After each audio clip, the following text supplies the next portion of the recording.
Welcome, We sports back, bettors from baby. around the world. Let's do this thing. What's going on there, Philly? Good morning. Good morning to you, sir. How are you? What is Good. today? Hey, Today's Tuesday. I guess I got to say it. Welcome back, Sports Gambling Daily. It's a Monday, and it is the beginning of the month. It's the first of the month, and it's October 1st. Yeah. And we've been out for a while. I've had some things in personal life that I've had to attend to, so I haven't been able to, make videos over the weekend. And as you can see, the setup is moved down into the dining room because I'm taking care of my wife. So it's kind of hard to take care of my wife when I'm upstairs and she's like downstairs. So, but it's all good. So, hey, good morning, man. How are you? Good morning to you. Just wanted to apologize if there's a little noise in the background. My landscapers decided that 7 in the morning was the proper time to cut a lawn and wake up the whole entire neighborhood. But that's all right. We'll get through this, and I'm actually excited to be back and moving forward. We got some weird time. It was a weird time now because we had one game yesterday. Mm-hmm. No baseball started until today. Right. I don't know. It's just kind of like a weird sort of pause moment or something. Yeah, you're right. And then we had a pretty rough Monday Night Football game last night. Yes, no doubt. We were on the Bengals yesterday.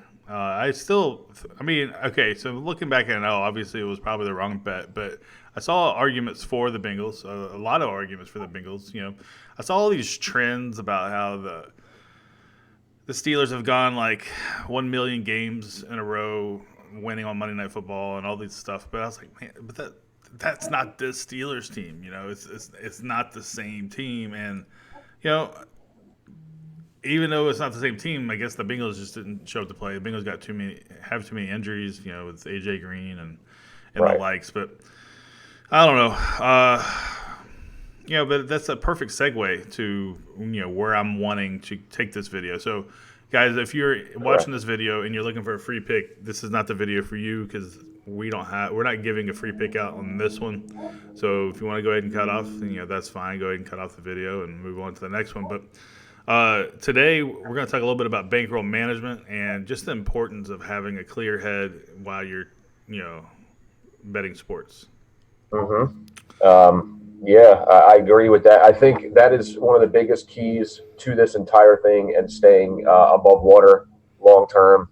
Consistency is key. Like, it's inevitable. Anybody who can look you straight in the face that does this on a professional level and tells you that they never lose or they're 100% or whatever the line they want to feed you is just they're not being truthful. You're going to go through some ups and downs. This is a grind if you're going to do this every day, and that's where bankroll management becomes key because if you have a bankroll and you stick to it, you can sustain.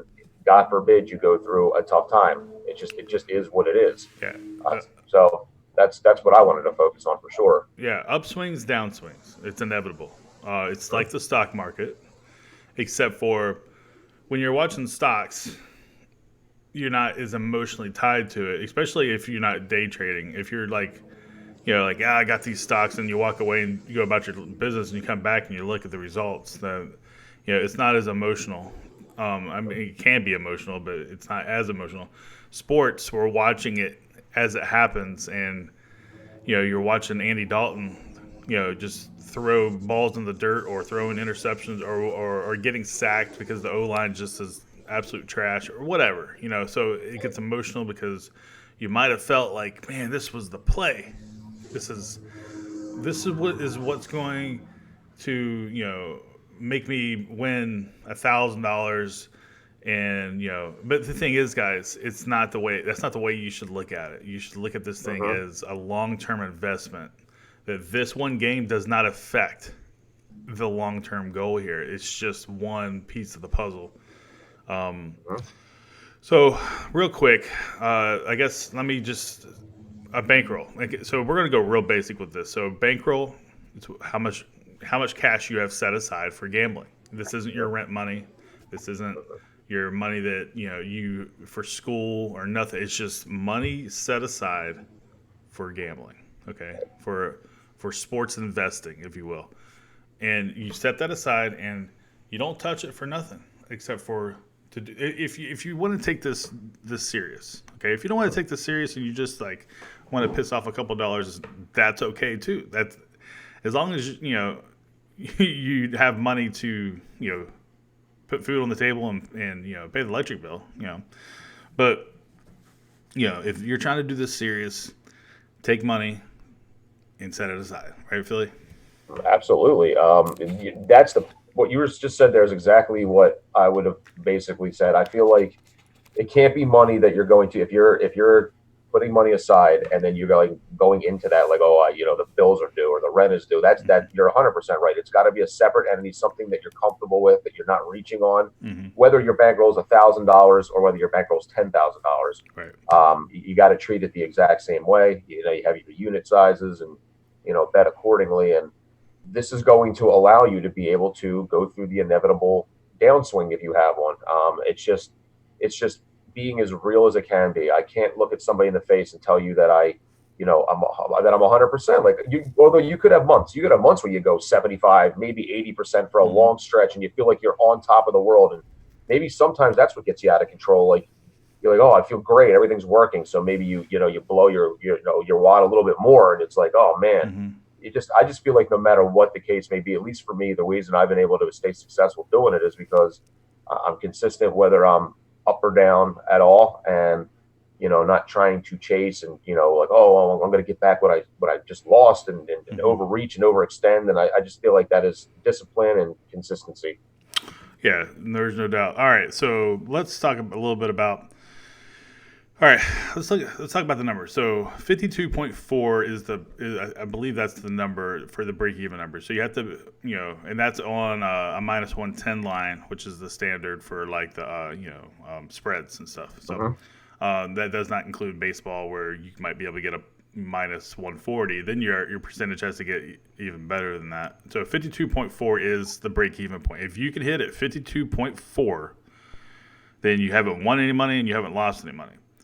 So the goal here for most professionals is right around 60%. Okay, so now if you think about that, that means we have to win 6 times out of 10 on average. We lose 4 out of 10. So, a lot of people forget about the losing part. Losing is part of it. We don't win every game. Crap happens, or either you're on the wrong side of it because you capped it wrong, or something crazy happened and there's no control over it. I don't know. Somebody hits a ground ball and a routine ground ball and it goes through the guy's legs. Like, that's what caused the loss or whatever, or, some girl fouled somebody when they shouldn't have, and they hit a foul shot and it screws us over. Right. Like things happen, like, and it's inevitable and you can't control it. And that's why this is important, because stuff like that makes you mad. If you used to play poker, if you do play poker, it's called going on tilt. You start getting really upset about what happened, and then it makes you want to do something that you wouldn't have done if you weren't upset.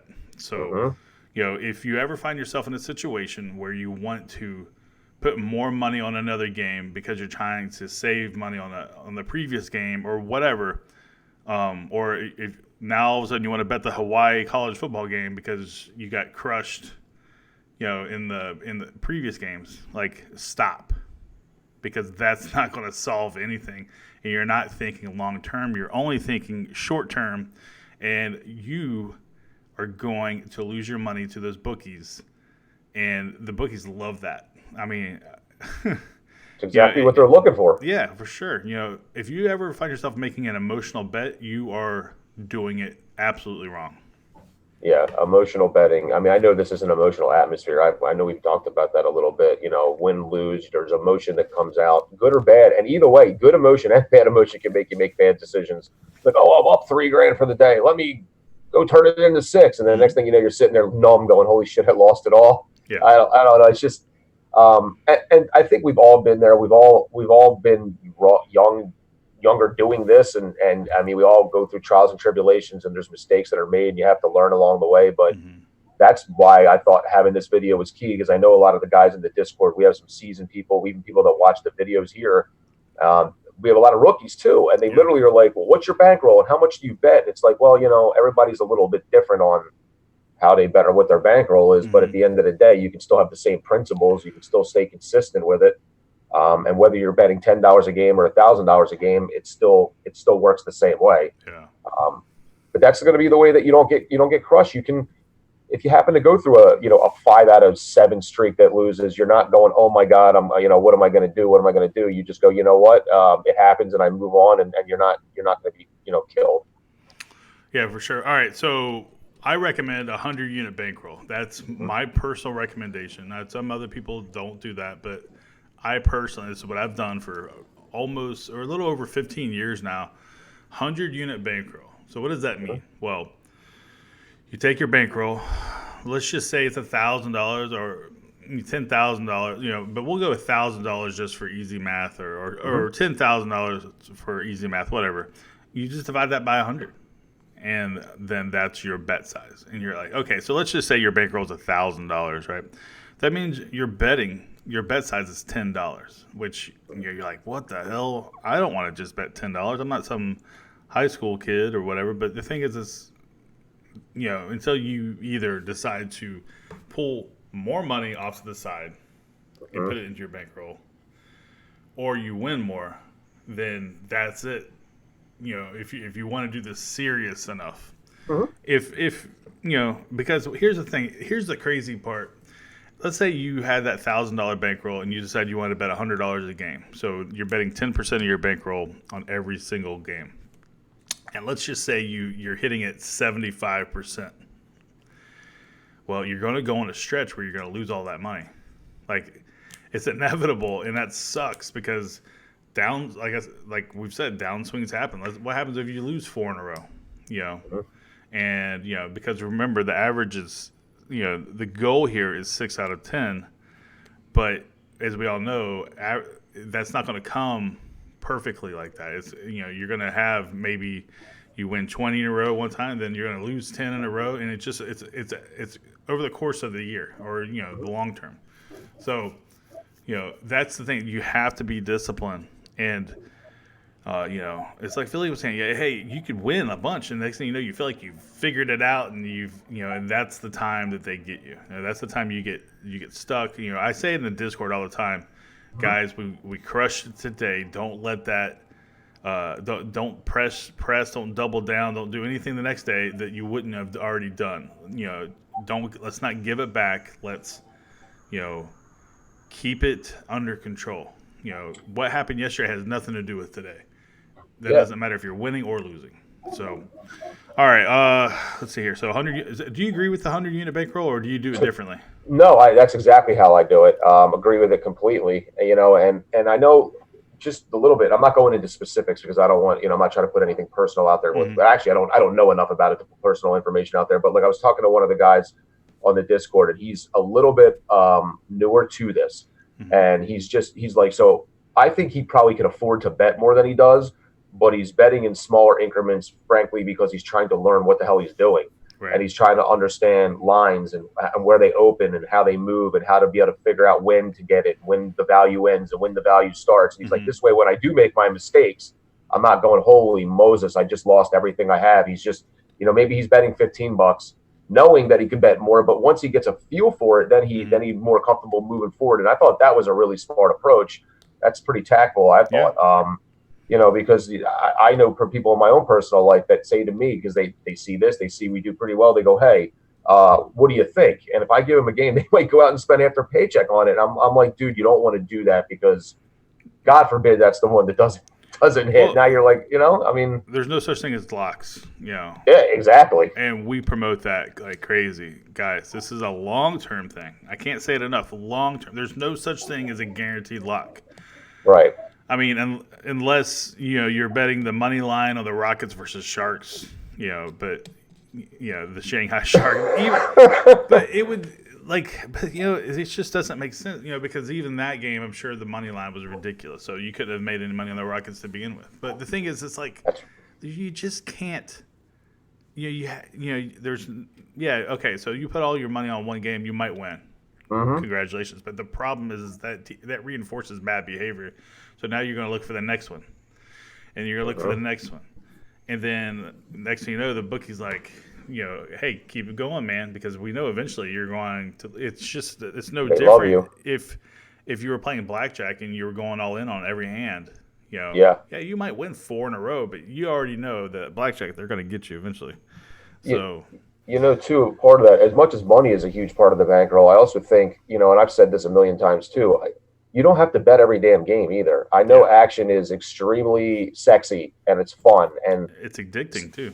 it's totally addicting. Like, Yeah, so I've had people say to me, like, who gives a shit about the Browns and this and that? And I'm like, well, put a couple bucks on it and tell me how much you give a shit about it. I mean, I feel like you could put the money on anything on who's gonna knit a sweater faster. And if I got $100 on it, I got some vested interest sure. inside of it. So that part of it is addicting. It gives you like the adrenaline flow. Mm-hmm. And when you go up to a book or you're looking on your online, whatever app you use, and you're like, there's 75 games on the board. There's college football all Saturday, and there's WNBA, and there's golf, and there's this, and it's just like, man, there's value. There's value all over the board somewhere. It's a matter of just pinpointing it. You don't need to. That to me is another part of it. There's not just the money aspect of it, but the fact that guys are playing too many games too. Yeah. If you're betting 15 games, how hard is it to go 50% on that? I mean, it's to win 8 out of 15 or whatever is not easy.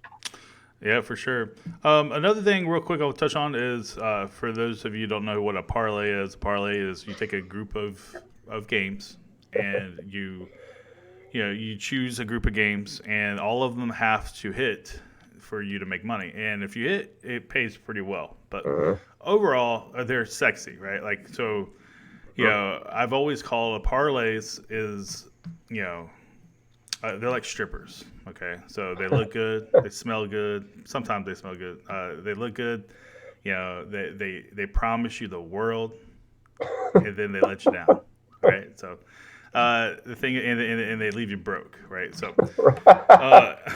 because you're like, all right, man, I got 7 games here. I got a 7-game teaser or parlay, and it's paying me $25 pays like I don't know what $10,000 or something like that. Yeah, it looks great. Yeah, I'm like, man, this girl's so fine, and she's got to be a great mom. And and next thing you know, you get beat somewhere along the line. It's hard to hit one of those things. And then so like I said, it's hard to bring a stripper home. It's the same thing. It's hard to bring a parlay home. So it's true. It's funny, but the thing is it kind of puts it in realization is like it's not. They're just bankroll bleeders is what they are. So don't mess with them. Don't mess with parlays unless you're just looking for a lottery ticket because there's no different. Yeah, right. Yeah. So and I always say too, I don't want to ever sound hypocritical and tell somebody I have never done a parlay because sure. Occasionally for fun or a 2-teamer, even like on the NFL, I'll take $25 and I might stick it on a, like you said, like a 17 ridiculous parlay and just see if maybe it'll hit. But that's also money that I'm not going to scream over if I lose it. And everybody's a little bit different. I mean, you can do a $2 parlay or a $25 parlay, but I mean, at the end of the day, I agree with you. Long term, they are bankroll killers. I just feel like, think about it this way, man. If you bet 4 games in a day, right, and you go 3 out of 4 on single bets, I mean, you had a great day. You're happy. I hit 75% for the most part. I mean, do that on a parlay and you lost. Yeah, losing day. It's and you had a bad day. So yeah. So all right. So this video is getting close to 20 minutes. So I guess we'll go ahead and shut it down here, guys. Real quick, if you made it this far, thank you. Because at this point it's just me and Philly, I think, having a conversation amongst ourselves. But no, I definitely appreciate everybody that has watched it this far. And if you want more of this, or if you're just more interested in everything that we got going on, come join our Discord. With our Discord comes our premium plays, and also comes our live betting. And we didn't even touch live betting. Well, I guess we'll touch that another time, Philly. And then there's free contests in the Discord. There's a bunch of stuff going on there. We have over 250 members in there. And the awesome part about it is that they're just like you, like-minded individuals that are, with one goal in mind is, learning, growing, and ultimately beating the book together. That's all we care about is just crushing that book. So, and the thing is, there's nobody more real, in my opinion, than us. Like, we're going to be in there. What you see here is what you're going to get in there. And we're here to help you guys. Are we wrong sometimes? Yes. Yesterday we were wrong. We were on the Bengals, but we're over the course of the year we're right way more than we're wrong. So, come join the long-term investments with it. Come join the team with us, and let's beat the book together. It's $29.99. You can go over to sgdwins.com, and it's $29.99. So basically $30 a month. I think I'm going to change that price just to $30. It's easier to say. $30 a month, and you're in. And I don't know. You get full access to myself, Philly, Joe, and Big Mon, and everyone else that's in the Discord. So come join the team. Definitely. Appreciate everybody for listening in. Anybody who's already a part of the team, we always appreciate you. And this video is near and dear to me. I've been telling this to Jared for a while now. I think it's extremely important that, anybody that comes and joins our team, they get the best information that's possibly out there. And even if the information we give to you, maybe you don't agree with a game we're on, nobody gets mad if you decide you want to go in a different, like fade us or whatever the case may be on a certain situation. But the idea is just to be out there and give you everything we can, be real. You ask us why, we want to make sure that, we can provide you with the best possible info. And that's for us what it's all about, just being real. Yep. For sure, man. All right. I guess we should go ahead and bounce on out of here. Yeah, it sounds good. It was. I actually enjoyed doing this, and I think we should have some more of these kind of to come. Yeah, for sure. I think we'll touch on live betting, and you and I talked last night privately a little bit. Like, I think we're gonna put together a series, a private series, just for the people in our Discord. Kind of so maybe we will jump on that. So, all right, let's get out of here. So, for my friend Philly, my name is Jared. You've been watching Sports Gambling Daily. Philly and Jared in the morning. And we'll see you guys tomorrow. Let's go. Good morning, everybody.